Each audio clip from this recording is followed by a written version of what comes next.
Right, we should officially be streaming now. Let me let everybody know we're here.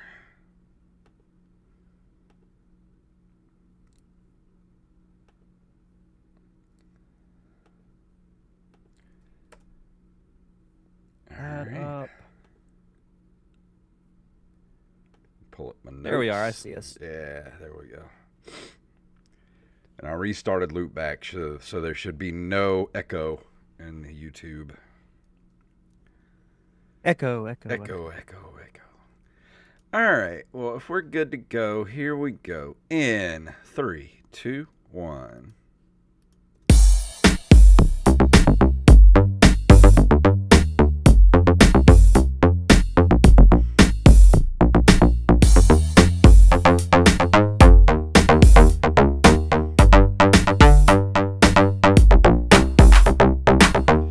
Greetings, programs, and it is another Monday night here at the Nerd Cave Retro Show. My name is Jason Robbins. And my name is Derek Diamond. So you went on a little adventure last week. Tell us all about it. I did. So, as you might remember from last week's episode, I mentioned that my short film, The Feature, was playing at the Chinese Theater in Los Angeles. It played this past Friday. And so my wife and I went out. We flew out early Tuesday morning and, spent a few days out there, got back Saturday night.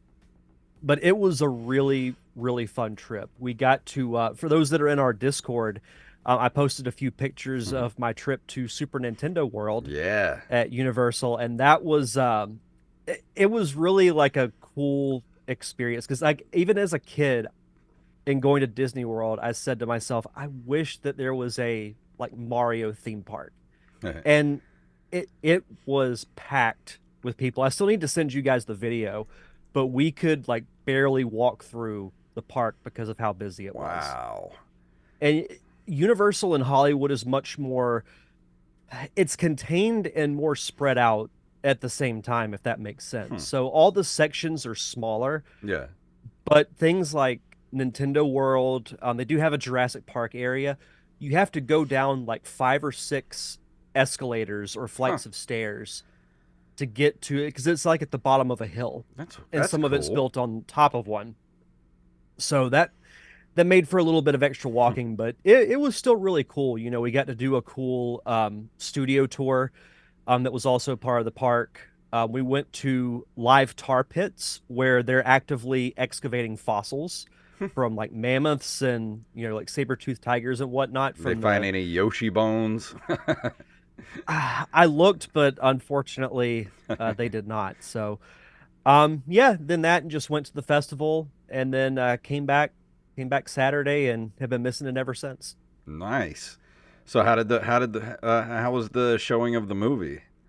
It was really good. It was there were more people in the theater than last time, which was Good. nice. It was in a pretty decent sized theater. It's like not like IMAX level, but for like a normal theater seating, it's about normal. And it was, I'd say, a third of the way full of people. And people laughed when I hoped they would. It got some good reactions, so Good. and got a nice round of applause afterwards. So it was well worth it. No movie execs throwing blank checks at you yet, huh? No, no, not yet. So no, I wouldn't have come back if that were the case. Yeah. Uh, I would have had to get my laptop shipped to do the show.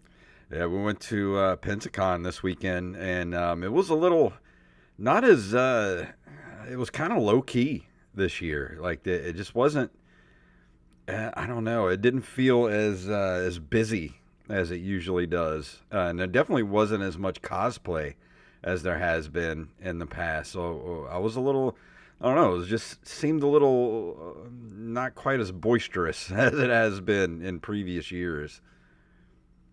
Yeah, that's interesting because that's one of my favorite things to see at Pensacon is all the cool outfits that people will spend weeks prepping for Pensacon, and they're like really intricate and really cool.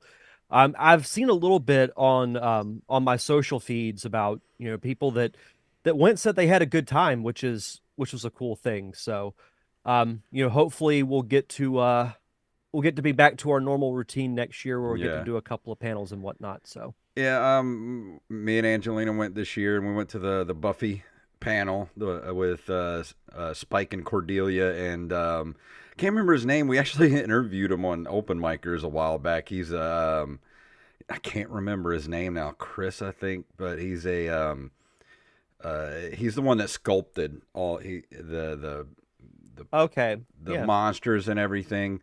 And I feel bad I can't remember his name right now, but I'm old and I can't remember people's names anymore, so that's on me. No, but I saw Angelina's picture she posted with Yeah, Charisma Carpenter. So yeah, she got to meet that's her. cool. That Yeah. was a fun day, and we didn't spend the whole day at Pensacon. We just kind of went for a few hours, and then other than that, we just went, did a few things, and then came back home. So it was a nice little trip, but it was weird not having everybody there. I got to see Mike Eveland, our good friend Mike Eveland from B Res Coffee was there. I got to talk to him for a little bit, but saw Steve for a little bit. Our good friend Steve Wise. He wasn't working there this year, but he did have a booth for his new books that he's Hmm. got coming out, and but he was still kind of working because people were constantly texting him and asking him how to do stuff at the con. So poor guy, like he quit and he still has to work. He and I have talked about that. That's all I'll say. But yeah, Mike actually got to moderate some panels Yeah, over the weekend. Yeah, I talked to him this morning. And that's really cool. Like it's fun to do that kind of stuff, yeah, and the fact that he had the opportunity to do it was really cool. yeah. It was just a little weird. The usual crew wasn't there this year. Like Wally wasn't there. A lot of our friends weren't really there this year. So, and I didn't get to see Jeremy Branch. I didn't get to see him this year because he was running the film festival. But like you do what you can and run into the people you can, and because it's kind of way more spread out than it used to be. Yeah, gone are the days where everything's at the Bay Center and Yep. the Grand Hotel, which is still a wreck Yeah, all I'm these sure. years later. But yeah, no, they had most everything at the right place where we did our panels last year. So Hmm. I don't know if it's going to be different next year. We have a little less than a year to see. So Yeah, we'll see. yeah, but no, it was cool that you still got to go, and hopefully everybody that went had a good time. Yeah, but we got some news to get to this evening. You want to go ahead and jump into it? Yes, sir. Here we go. If you have a news story you'd like us to cover, send them to nerdcaveretro at gmail.com. And the first story tonight comes from I Am the Rampage. And this is from IGN.com. Rocket Knight Adventures Resparked Collection official trailer dropped the other day. The trailer showcases the new boss rush mode, the all new boost mode, and more. Rocket Knight Adventures Resparked Collection features 3 titles in one game to follow the journey of Sparkster to defend the kingdom from an army of pigs. Rocket Knight Adventures Respark Collection is coming to Nintendo Switch, PS5, and PS4. And I watched the trailer for it, and it's I did as well. it's Rocket Knight. So if you listen to our review and you're interested in playing some really cool, probably one of the best games we played in a while, I think. If you're interested in playing it, it's coming out soon, and I would highly recommend picking up a copy of this.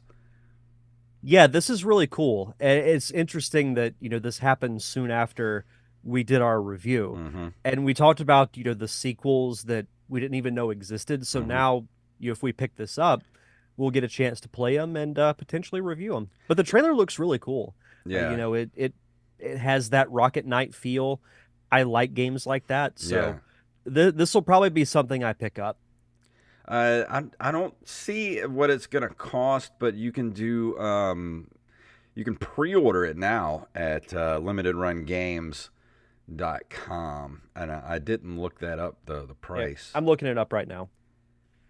Let's see. I would think $30 maybe. Of course, it's not the. Let's see. PS5, the Ultimate Edition is 135. Ouch.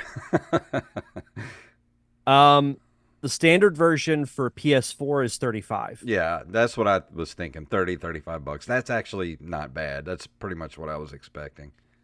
Let me ask you this, because I see this on their page as well. Is Felix the Cat having some kind of a resurgence? I guess it is because There they're was a a new. section of Felix merchandise at Universal. I kid you not. Huh. So I'm like, is he making a comeback? I don't know. I mean, I've got a Felix the Cat wall clock downstairs that I've had for like 20 years. The kind of is a wall clock where his tail, Yeah, goes back and forth. I've had that forever. But I mean, is Felix the Cat something that people really still know about? Anybody under the age of 40?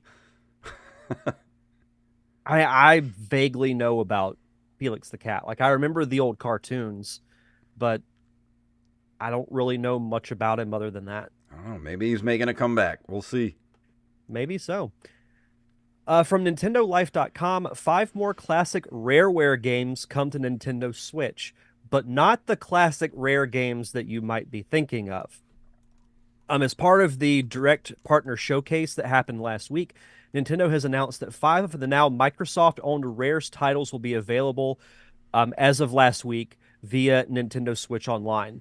The games are, for the NES, Snake Rattle and Roll and RC Pro-Am. From the Super Nintendo, Battletoads and Battle Maniacs and Killer Instinct, and Nintendo 64, Blast Core. So I'm interested in playing RC Pro-Am because we've talked about it with gaming history for the last few years, but I've never played it, so I'll get the chance to. Killer Instinct is a fun fighting game. Excited about that. I wonder if it holds up because I haven't. I thought Killer Instinct was great back in the day, but I haven't seen it since then. There were a lot of people on Twitter that were upset that Diddy Kong Racing wasn't announced, Banjo-Tooie wasn't announced. Mm-hmm. There was this rumor going around that there is going to be a true sequel to Banjo-Kazooie, and I don't know if that's going to happen. I would love it, but I'll believe it when they drop the trailer. Yeah, I don't know. I mean, I would love to see it, but I'd highly doubt that's going to happen. Yeah, because it's been a long time since we've had a Banjo-Kazooie game. I think Nuts and Bolts came out in 2008. Mm-hmm. So that's, or maybe 2010. So either late 2000s or early 2010s. So it's been a long time. I mean, these games aren't bad, and I'm cool. I'm glad that they gave Rare some love. But you could have put Banjo-Tooie on there. Come on. Mushmouth in the chat says RC Pro-Am is one of the most okay games of all time. I like RC Pro-Am. I have a lot of fond memories of playing RC Pro-Am as a kid. So of all the games that I could play, it's definitely one of them, is what he's saying. Yeah. I mean, these are all pretty decent games. Snake Rattle and Roll is a good game. I don't remember Blast Core at all. Like, that's just new to me. I never played it, but I remember it being released. And yeah, I agree with Mushmouth. I just want a Conker's Bad Fur Day sequel. Yeah. I have highly doubt that happens, but yeah, it was set up so perfectly for a sequel, and they just never did it. And this is from Deseret.com. I guess that's how it's pronounced. On Wednesday morning, Nintendo announced through Nintendo Direct a set of new games and series of previous games from other consoles coming to the Switch. This is a huge list, so we'll just kind of go through some of the big ones here. We just talked about all the ones that just dropped for the online. Then we've got Contra Operation Galuga coming in March 12th. Star Wars Battlefront Classic Collection on March 14th. I'm excited for that. South Park Snow Day on March 26th. Let's see. World of Goo 2, May 23rd. Did you ever play World of Goo? I did not. Really fun game that I was on Steam years and years and years ago that I played. I don't think it ever went to any other platforms other than Steam. So this is kind of cool that they have a World of Goo 2 coming out. What else? We got Monster Hunter Stories coming in the summer 2024. And here's something I know. Wally's a bit on the fence about this one, but Disney Epic Mickey rebrushed coming in 2024. I know he liked the first one, but I don't think anybody liked that second game, including our good friend Wally. I never played either of them, so I'm really excited that Rebrushed is coming out for the Switch, because it gives me a chance to play it. I love the look of it. I like the fact that they used Mickey's like original design for the game.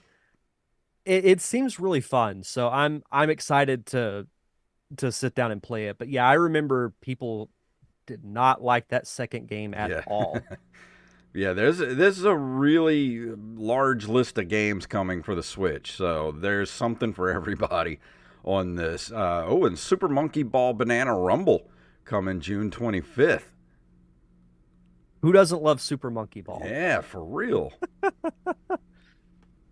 Let's see. Our last story comes to us from Polygon.com. Konami's re-releasing one of the rarest Game Boy Advance games. Getting your hands on a copy of Ninja 5.0 for Game Boy Advance would normally cost you hundreds of dollars in 2024, and that's just for a loose cartridge. Complete copies of the game have sold for 700 or more Jeez. on eBay in recent months. But there will soon be a much cheaper way to play Konami and Hudson Soft's beloved GBA action side-scroller thanks to a re-release from Limited Run Games. They've announced Wednesday that Ninja 5.0 is coming to Switch, PS4, and PS5 later this year. Ninja 5.0 is running on Limited Run's Carbon engine, the same tech that will run Konami's Felix the Cat and Rocket Knight Adventures collections, which go up for pre-order March 3rd through the 10th. So that is next week. So I think that answered your question about Felix the Cat. Because I think we talked about this not too long ago. I forgot that Konami was doing this. Konami's actually doing stuff. Yeah, this is cool. I don't really remember Ninja 5.0. I don't either. It's not really sparking any kind of memory for me. So, I mean, I think it's cool because the game is so rare, and people are spending hundreds of dollars on it, and now you can play it for a much more affordable price. Yeah, you would think something made by Konami and Hudson Soft would have garnered a little more attention, but I don't remember this game at all. This is first I've heard of it. And there's a reveal trailer on the article, and I didn't get a chance to watch it before we started, so I do apologize for that. But I'll definitely watch it after the show's ended. But this is cool. It's cool that these classic games are getting some attention. Yeah. Well, before we go into this month in video game history, I do want to let you know that Nerd Cave Retro is proudly sponsored by our mobile game partner, Globe Glider. And if you like action adventure platforms, and we know you do, Globe Glider is for you. Making a donation to the game using our partnership is quick and easy.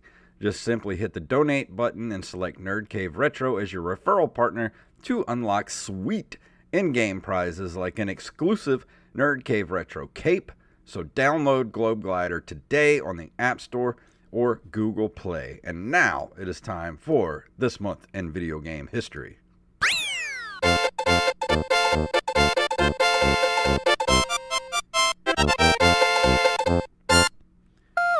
On February 21st of 1986, Nintendo releases The Legend of Zelda. Never heard of it.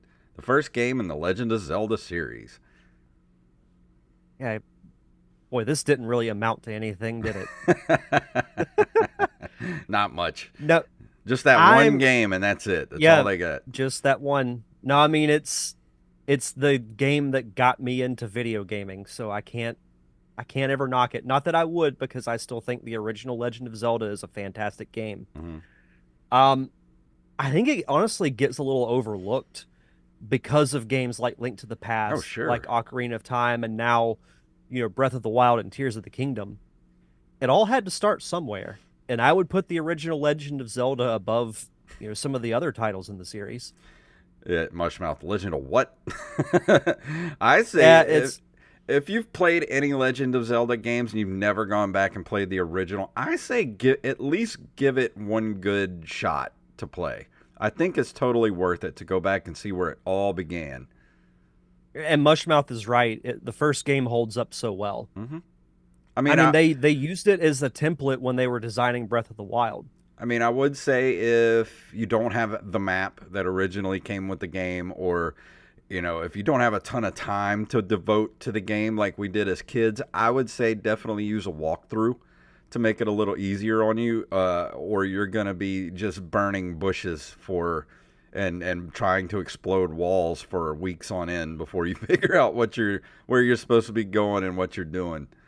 A lot of using the candle, walk off screen, come Yeah. back, use the candle again, rinse and repeat. Yeah, so I would definitely say if you've never played it and you want to go back, just use a walkthrough. I would suggest that. Yeah, I would as well.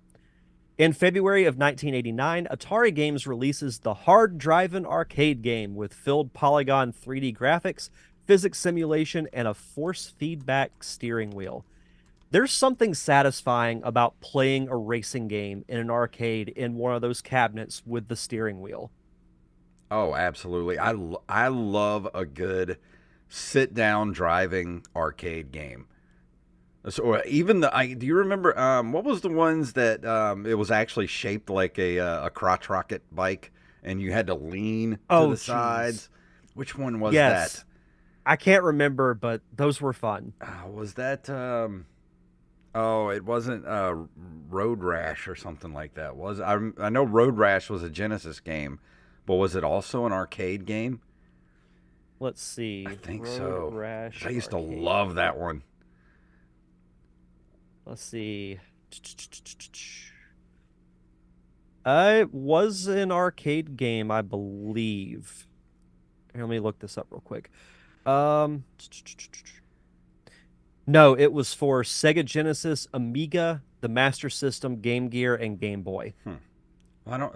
I'm sure somebody will correct us on what the But actual I arcade know what you're machine talking was. about though. Those cabinets where you had to physically lean Yeah. from left to right. Yeah, those were fun. Let's see. February 26th of 1998, Capcom releases X-Men versus Street Fighter for the PlayStation in Japan. I had no idea there was an X-Men versus Street Fighter game I didn't either, and until now just I now, want to play but this. I know it sounds amazing. Oh, we haven't talked about this. Did you see the X-Men 97 trailer? Yes, I did. Oh, I can't wait. I cannot. Oh, it's going to be so good. Oh, did you start the new season of the last season of the Bad Batch yet? Not yet. Oh, I it's I need gotten to. dark. It's gotten real dark. I had a feeling that it might. February 22nd, speaking of dark, of 1999, Sierra reorganizes to cut costs in what is widely referred Mm. to as the Chainsaw Monday layoffs, closing several studios in their iconic former headquarters in Oakhurst, California. Some employees were given the option to relocate to their new headquarters in Bellevue, Washington. At least they kept it in the same coast area and time Yeah, zone. Chainsaw Monday sounds epic. It's that gives me an idea for a short film where someone just like loses their shit in their Yeah, office. And Chainsaw yep, Monday. Chainsaw Monday. That actually we should work on that. That sounds like a Yeah, good. That sounds like a Bloomhouse movie. we'll get Wally on the horn and get him in on it too. February 9th of 2002, Super Mario Advance 2 Super Mario World is released for the Game Boy Advance in North America. We talk about how confusing the Final Fantasy numbering system is. Yeah. The Advance is far worse because Super Mario Advance 1 is Super Mario Brothers 2. Super Mario Advance 2 is Super Mario So World. they skipped over 3. Yeah, I think 3 was Super Mario Advance 4 because that totally makes sense. Okay. But either way, I loved playing Super Mario Advance 2 because Mario World is one of my favorite games of all time. And it blew my mind when the Game Boy Advance came out because I'm like, I can play the Super Nintendo games I loved Yeah. on a handheld. So that was really cool. And finally, speaking of handhelds, February 14th of 2003, the Game Boy Advance SP is released in Japan. I tried to find it before we went on the air, but I couldn't. I still have my Game Boy Advance SP NES edition Hmm. where it when you open it, it looks like a classic NES controller. with the same skin and Wow. everything. It's really That's cool, and I've cool. made it a point to keep it in good condition because as soon as I saw that it was, you know, available, I'm like, I need to have this. Hell yeah. But I love the Game Boy Advance SP. It's one of my favorite handheld systems because you can play Game Boy Advance games on it. It has a light up screen, and you can fold it and put it in your pocket. Nice.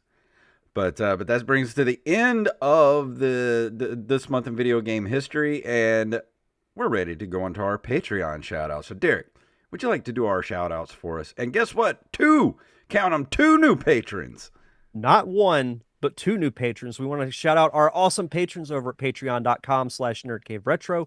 Our newest patrons, Nick W. and Eld the Zombie. Hopefully, I'm pronouncing that correctly. Mm-hmm. Yup Fed, aka Knife, James, aka at Jimbo Jr. over on our Discord, Travis Martin, Raven, Danny House, Justin Nispel, John West, Daniel Salmon, Mr. B Res Coffee himself, Mike Eveland, Tyler Watson, Axeblade07, Armez Jackson, Carlos Longoria, aka I am the Rampage. Rampage, Steph Sargent Sketch, Gus and Penny, Matthew Salmon, Mr. Joey Image, and last but not least, Mama Diamond.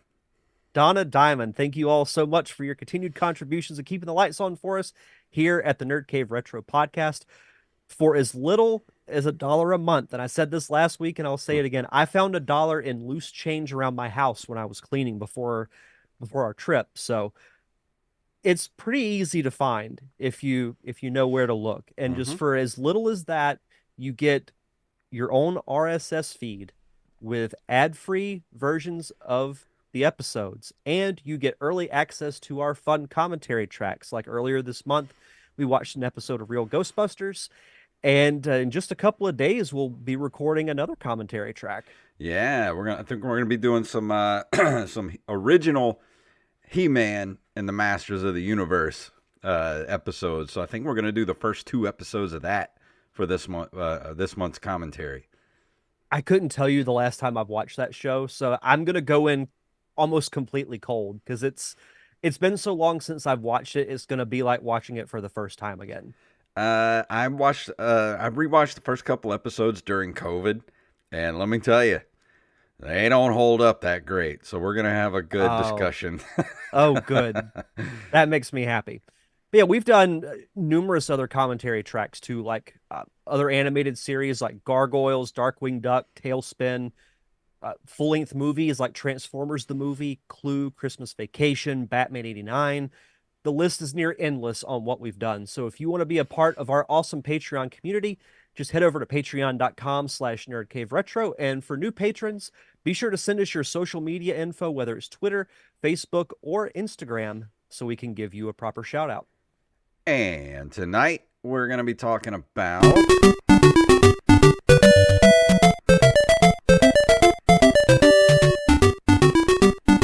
it's so jaunty.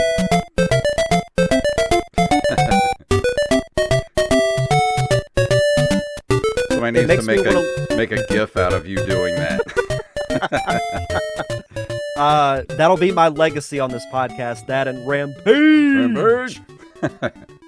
Yeah. So tonight I'm going to be talking about Adventures of LoLo, which is a puzzle video game released in 1989 by HAL Laboratory for the Nintendo Entertainment System. It was released in North America in April of 1989 and in Europe the 21st of February 1991. So, my introduction to this game was fairly unique. It's a kind of a two-part quick story. So, the first one I mentioned last week, I remember reading an article about it in Nintendo Power back in the day, and it seemed like a fun game. You know, I didn't have that much time with the NES other than playing Zelda, the Mario games, and Duck Hunt. I don't really have that many memories of the original Nintendo Entertainment System. But my actual introduction to the characters was in Kirby's Dream Land because they appear as boss characters named Lolo Lo and La La La. And I remember seeing them and I'm like, they look kind of familiar and their names sound very familiar too. So I was surprised to see that, they were actually the protagonist in their own game. And then it, of course, spawned a couple of sequels that came out down the line. And I was looking for something that, is a little different than what I normally play. I mostly review like platformers, occasionally a beat 'em up, or, like an adventure type game. And I was looking for something that, I could just kind of jump into and almost like a time killer Yeah. in a way. So, when I saw that this was a puzzle type game, I'm like, okay, this is cool. So I, started playing it last week, and I got sucked in fairly quickly. The gameplay reminds me of Bomberman a Hmm. little bit. Yeah. Like I've talked about the Wario versus Bomberman game that I reviewed a long time ago on the show, where you have to kind of manipulate the environment around you in order to move, throughout the castle that you're in. Basically, what the story is, so the player assumes the role of Lolo, a round anthropomorphic character who attempts to rescue Princess Lala, who has been kidnapped by the evil King Egger. Lolo travels to Egger's castle with 50 rooms arranged in 10 rooms of 5. Within each room, he must collect several hearts in order to open a treasure chest and collect the gem inside, which will open the exit to the next room or floor. I love how the game is organized because it actually feels pretty extensive Hmm. and large, even though all the puzzles take place in one room.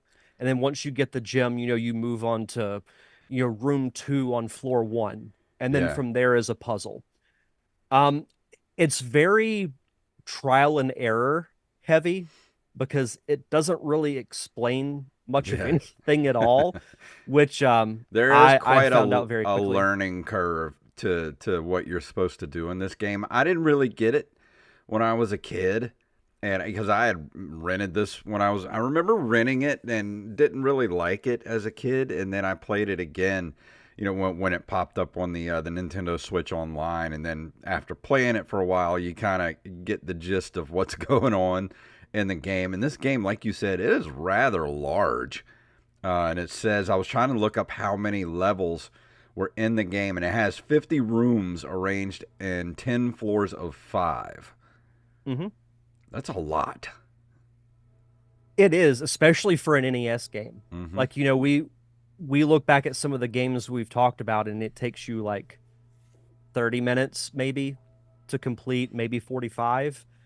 But this you can invest a lot of time Mm-hmm. into this. And it depends, like you said, there's a learning curve to what you have to do because it doesn't tell you anything on how to play or really what you got to do. You just got to see what the environment is and figure it out from there. And you do have certain abilities that you can achieve throughout the game, but they're very limited. So like these hearts you pick up that are throughout the map, some of them will give you like two shots that you can like use to shoot enemies.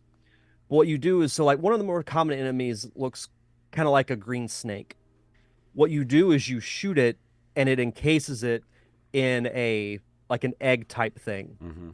And then you can either push it around to, move it out of your way. You can also use it as a bridge to cross water. Or if you want to get rid of it completely, you shoot it again and it flies off screen temporarily. And then after a minute or two, it comes back. That was one, and this is kind of my embarrassing story of the game. On the second or third map, there was this snake in my way.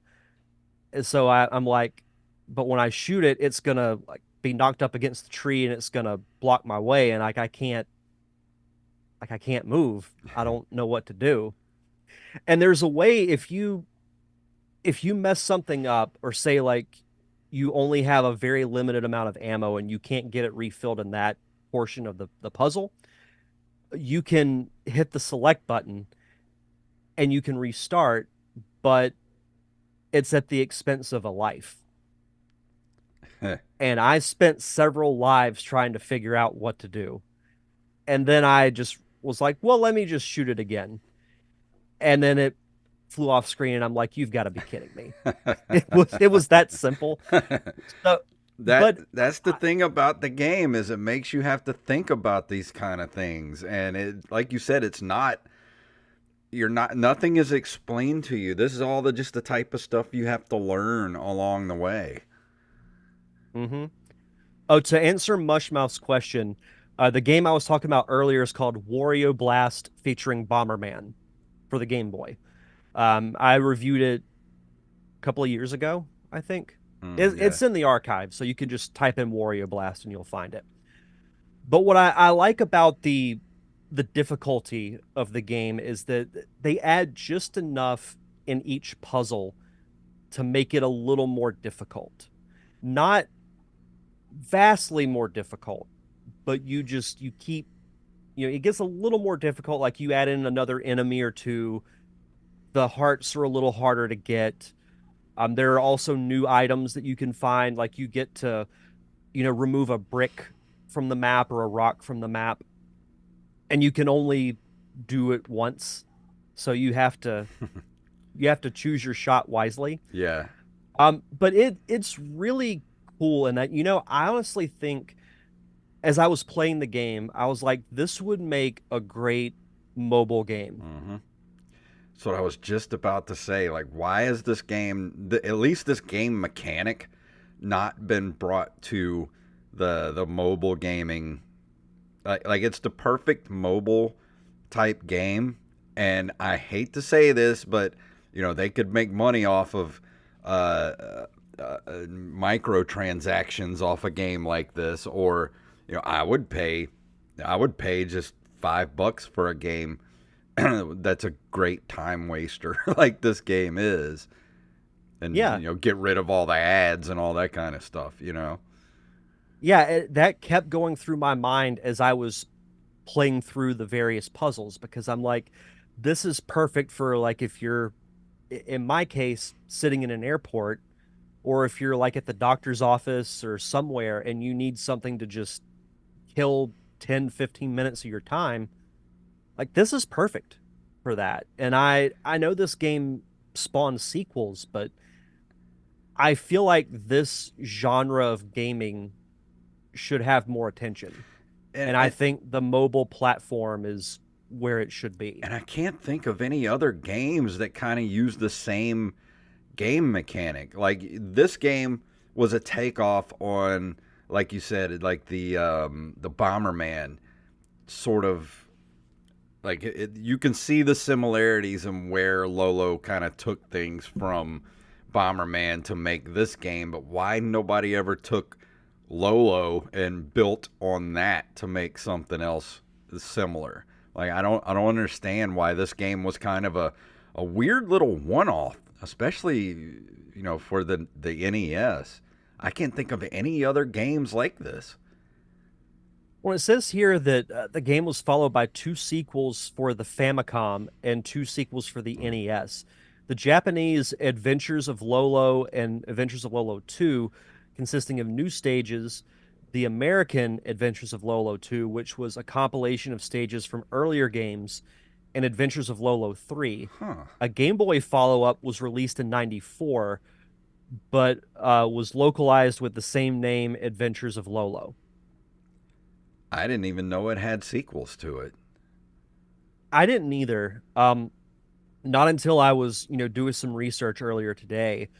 So it caught on enough that it spawned a couple of sequels. But honestly, like I'll always think of Lolo and Lala as the Kirby villains.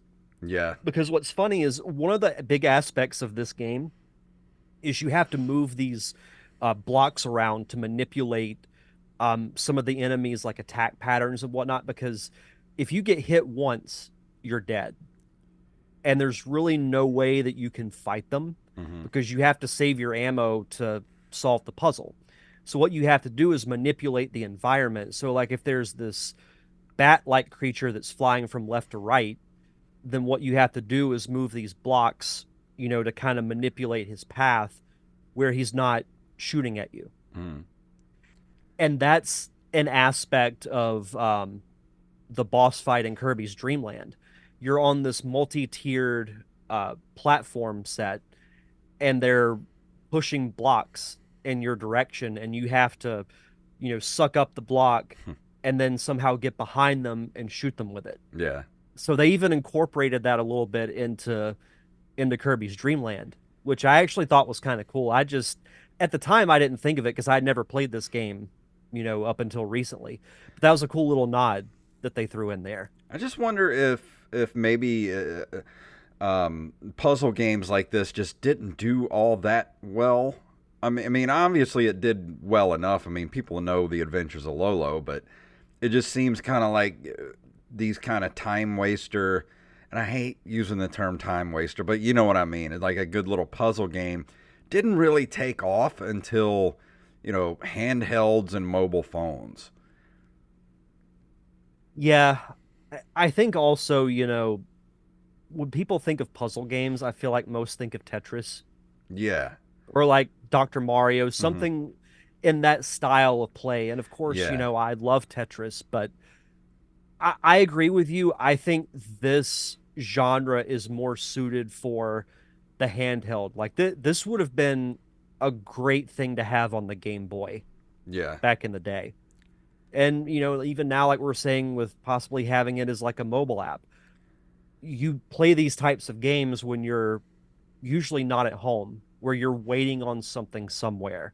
And I, Hmm. I guess time killer would be a more polite term Yeah. instead of a time waster. Like you're finding a way to fill time Yeah. while you're waiting on something. It says there was But a Game Boy follow up released in '94 in Japan, but it mhm. doesn't. I don't know if it was released in America or not. I don't think it was. I don't believe so, which is unfortunate.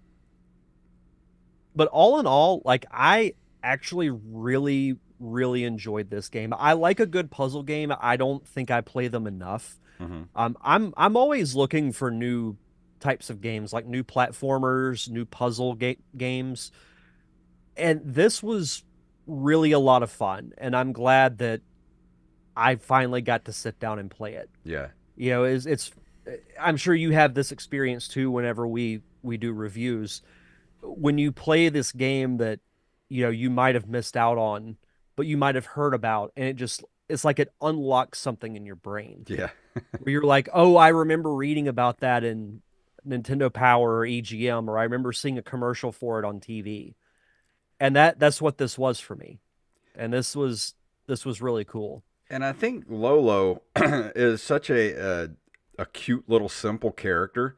Like it looks like he fits into the Kirby universe. Like I think he would make a good antagonist for Kirby, or maybe even a team up. Yeah, like why not bring him back in that franchise? I mean, he's been there before. You could either have him as an antagonist or maybe he's a reformed villain and Yeah. you do, like you said, a Kirby Lolo team up. Bring him back in sort of maybe a 2D side scroller sort of thing, like a Hmm. platformer. I mean that seems to be a thing now with, like, with the new Super Mario games that have come out over the years. Sega went back to the well with Sonic Superstars and bringing back, the classic Sonic gameplay. Why not do it with Kirby? Yeah, because I mean, I think all the Lolo characters should just be brought over to maybe the Kirby verse, and put them all in there. Yeah. No, I think that'd actually be really cool. And it seems like Uh, every HAL Laboratories too kind of always did stuff like this where they kind of flew under the radar, but they were actually a pretty decent developer back in the '80s. I don't think we've played any bad HAL Laboratory games. they're responsible for Kirby, the Super Smash Brothers games. Well, the first two Smash Brothers games, and also worked on the Mother series, which we know is Oh Earthbound. yeah, So, yeah, Hal's got a good little reputation. And I love their logo with the sleeping dog. yeah. It's Oh, it's they pretty did great. Daydreamin' Davy too. Did we haven't no, I don't think I've reviewed this before. This actually might be something I want to review here soon because I remember Daydreamin' Davy was kind of a big deal there for a hot minute back in early '90s. And actually, it was right around the time that the Super Nintendo came out, so it kind of got lost in that little nether region of right when the Super Nintendo came out, and everybody kind of forgot their NESs for a bit.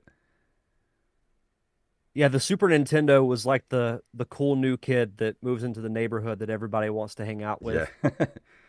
And actually, I clicked on Daydream and Davy here, and it says it is an action adventure and role playing game similar to Legend of Zelda. So, Ooh, might have to check this out. I think you should. The character look reminds me of The Simpsons. It does, it does.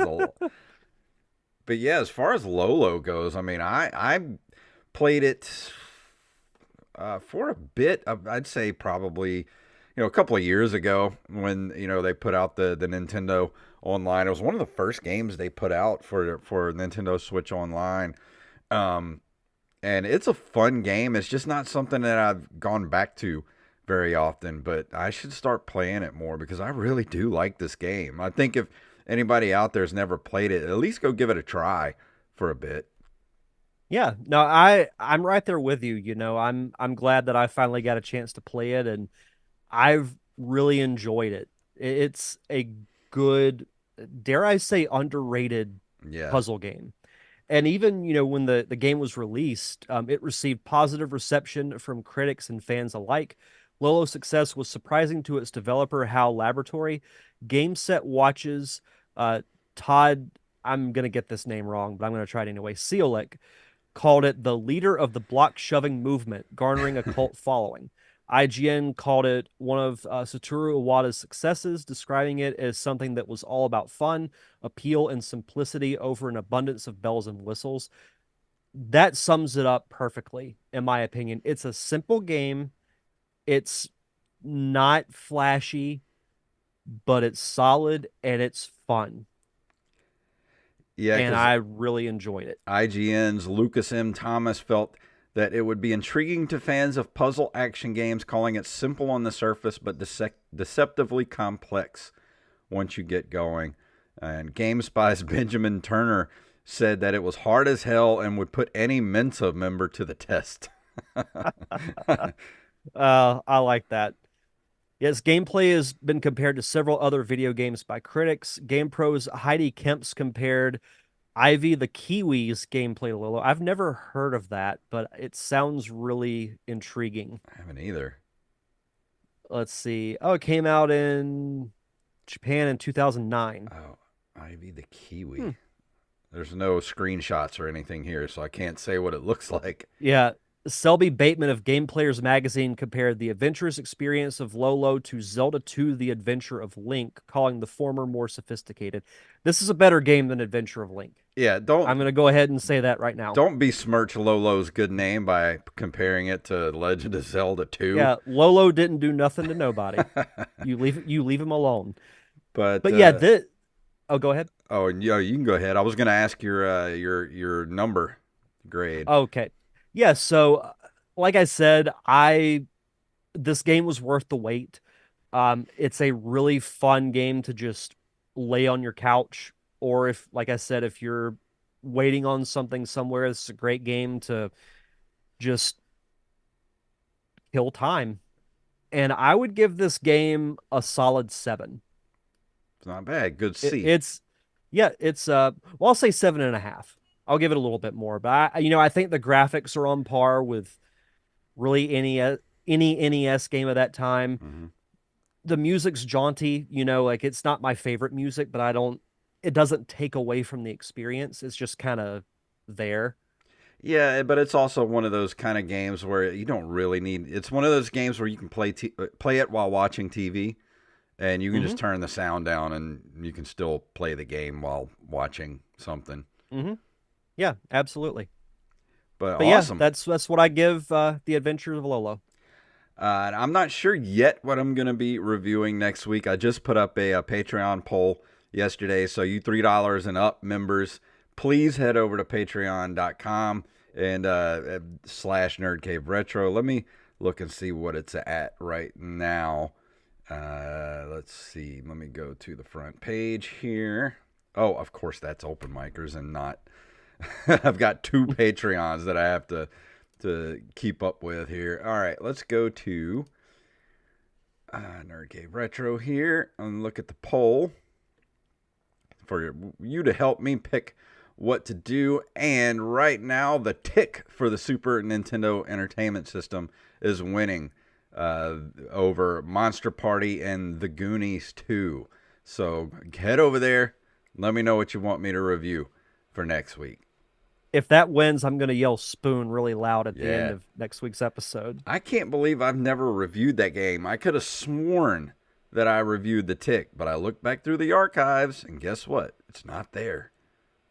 That's why here, well, this is episode 362, and we're still finding games that we're like, yeah, we talked about that maybe year one, but no, we haven't. There's still plenty out there. I think what it was is I had wanted to do the Tick and Spawn around the same times because I was playing them both around the same time, and I think I reviewed Spawn and not the Tick. So we'll see. Yeah, Chuck in the chat room yelling, "Spoon! Spoon!" I loved that cartoon back in the day. Oh, God. I love the live action one with Patrick Warburton. Oh, yeah, that was great. And he was the perfect choice for the Tick. So he was born to play that part. Yes, he was. I couldn't get into the newer Tick, live action Tick, because I just wanted Patrick Warburton back. God, I'd love to interview him one day.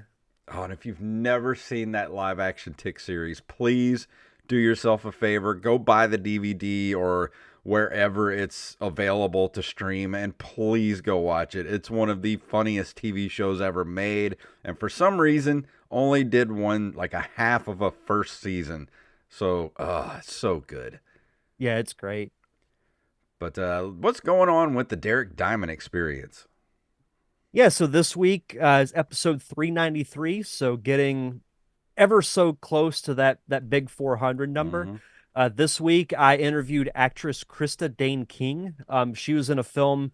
It was like a time travel film called Altered Reality, which is doing a limited theatrical run right now. But she talks about that, some other aspects of her career. And we actually have a pretty deep discussion about a role she had in a movie called The Caregiver, where she plays a woman who's diagnosed with ALS and really showcases like the decline of someone with that type of condition. And she talks about preparing for that. So really fun chat. Go check it out now at linktree.com/DDiamondPodcast. And last week on the Open Micers podcast, Mr. Jacob Craig finally made a return to the show after being sick for like a month and a half. Finally got himself healthy enough to do an episode. And we talked to comedian Rob Hayes, who his new special, Frontin', it just dropped on YouTube a couple of weeks ago, and it is freaking hilarious. So go check out that last Open Micers episode with comedian Rob Hayes, and then immediately go watch his stand-up special on YouTube. You will not regret it. Yeah, I'm excited to watch it. But I think that's just about it for this week. Is that it? I think so. Is that everything? Is that a show? We're calling that a show? I think the only thing we have to do is put a nice little bow on it. Yeah, let's do that. If you want to email us at nerdcaveretro@gmail.com. Nerdcaveretro.com is our link tree that includes all of our socials, our Patreon. We have a Discord link on there. We've got the merch shop link on there. And we've got ways to give us money. If you don't want to be a patron every month, just slide us a couple of bucks on Cash App and PayPal. If you want to go buy something, ncrmerch.com takes you to our merch shop. And when we got t-shirts, hats, stickers, magnets, bags, mugs, whatever your nerdy little heart desires. And if you can't do that, we understand times are tough. But if you love the show, tell a friend and go leave us a review or a 5-star rating on all the podcasting platforms where you listen to the show. So please, Derek, tell them what it's all about. May the way of the hero lead to the Triforce. Yes.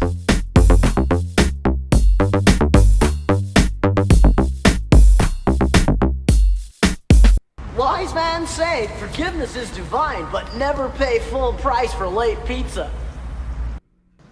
Never rub another man's rhubarb.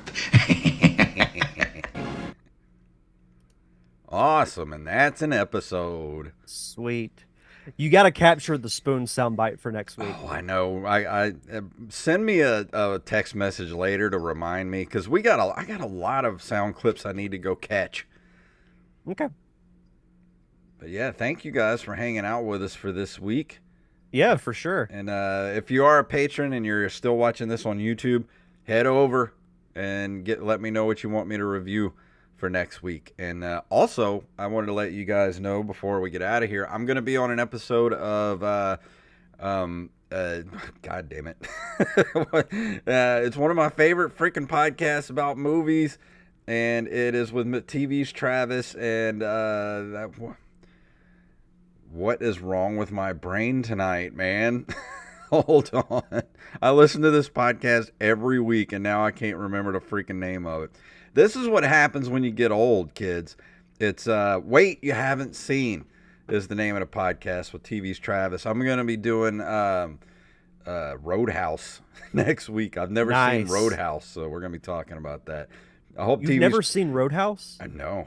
I hope Travis doesn't see the end of this episode and yell at me for forgetting the name of his podcast. But to be fair, that's Wait You Haven't Seen is hard to remember. I just say TV's Travis's podcast. But if you haven't listened to it, go listen to that podcast. It's awesome. He talks to a different person every week about a movie one of them hasn't seen before. That's the whole premise of the show. And it's really good premise, really good show. Yeah, I'll have to check it out. But I think that's going to do it for this week. And thank you all for watching. And we'll see you all next week.